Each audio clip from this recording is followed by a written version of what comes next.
Sejam bem-vindos à segunda jornada junho da língua portuguesa no Inhambê. A comunicação que vamos assistir intitula A Transversalidade da Obra As Cerejas da Benedita e é proferida pela Cristina Martins. Cristina Martins nasceu a 24 de agosto de 1973 em França. É casada e tem uma filha. Em 1997 concluiu a licenciatura de ensino de português e francês na Universidade de Aveiro. Em 2013, terminou a pós-graduação na área da cultura portuguesa contemporânea na Universidade Aberta.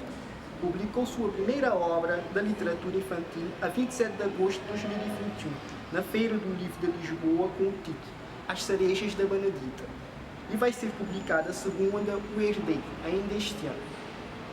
Desde o ano letivo 2019-2020, que está em mobilidade estatutária, integrando o Centro Lúdico, Cultural e Social da Vilar Formoso.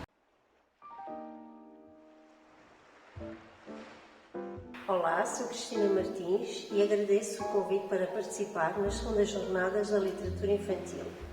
A minha participação tem por base a segunda pergunta, que é: qual o papel da literatura infantil nos adultos? Até um certo momento é claramente definido que o adulto, na literatura infantil, é sobretudo um mediador de leitura. Isto é, a ele é dado o papel de transmitir e ler a história para outra pessoa que ainda não sabe ler. Neste momento, será um pouco redutor encarar o adulto só como mediador de leitura. O primeiro ponto é vermos a terminologia em si, literatura infantil. Literatura remete para um conjunto de histórias escritas e depois temos o adjetivo infantil, que, encarado pelo adulto, poderá ser visto como redutor e, se calhar, a indicação de uma história com demasiada ingenuidade. Logo, a partida será um efeito contrário ao que se quer.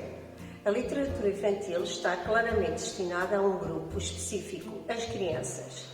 E é muito importante não nos esquecermos desse grupo.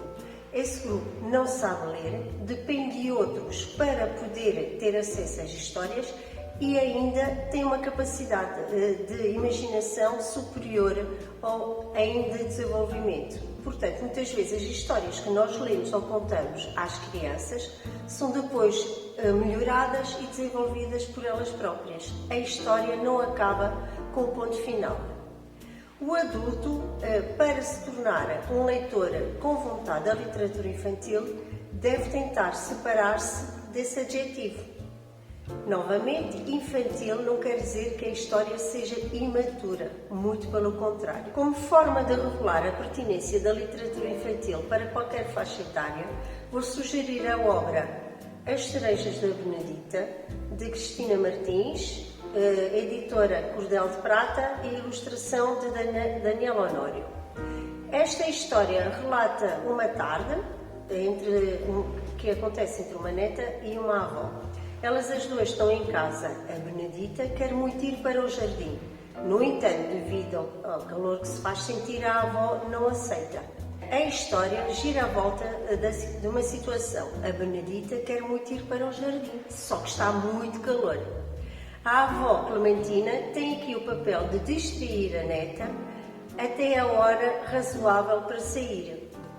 Portanto, nesta história não há elementos do fantástico, não há espaços que não existem e estão presentes personagens que podemos encontrar no nosso dia-a-dia.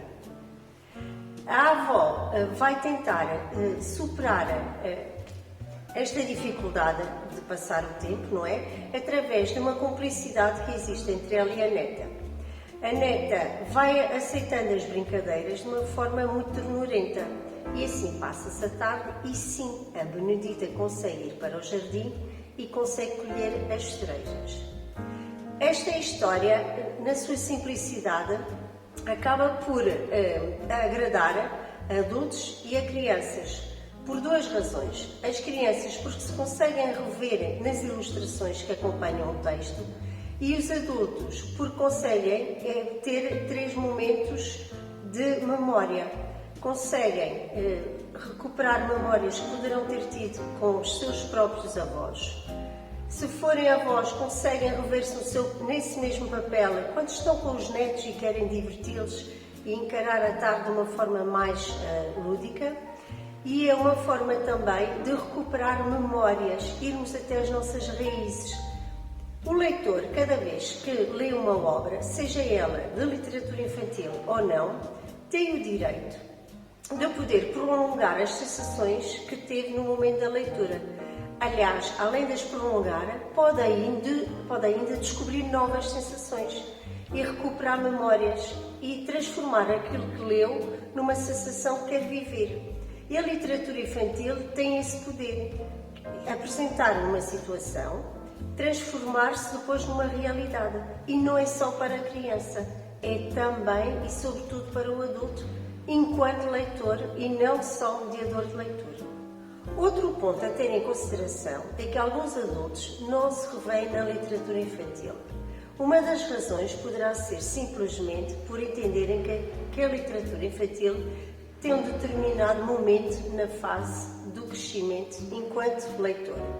Assim, ler uma história para crianças deve ser feito num determinado momento e num determinado contexto no nosso crescimento enquanto indivíduo. No entanto, é legítimo perguntar porquê é que não se pode ler livros para crianças quando somos adultos. E não estou a falar só enquanto mediadores de leitura. Não há nenhum retrocesso no leitor por estar a ler uma obra de literatura infantil. Tal como os outros géneros de literatura, poesia, romance, entre outros, a literatura infantil é mais um género. Não é um género menor. É outra forma de escrever, é outra forma de contar histórias e a principal característica é sobretudo a criatividade. Vamos então chegar a algumas constatações. A literatura infantil tem um destinatário abrangente, não são só as crianças. E era muito importante os leitores adultos reconhecerem essa faceta deste género literário. Este género de literatura provoca, tal como qualquer outro género, estados de espírito e emoções. Também é um género que provoca o leitor. Pode não ser no momento, mas todos os leitores têm uma memória literária e a partir daí é que se vão construindo novos rostos e novas vontades de ler. É importante deixar a literatura infantil participar dessas memórias. As histórias propostas na literatura infantil proporcionam momentos mágicos cheios de criatividade. E agora a pergunta que eu faço e é provocadora. Será que os adultos não precisam de ser provocados na imaginação? Ou os adultos não precisam de imaginar? Obrigado pela vossa atenção. Desejos de leituras felizes.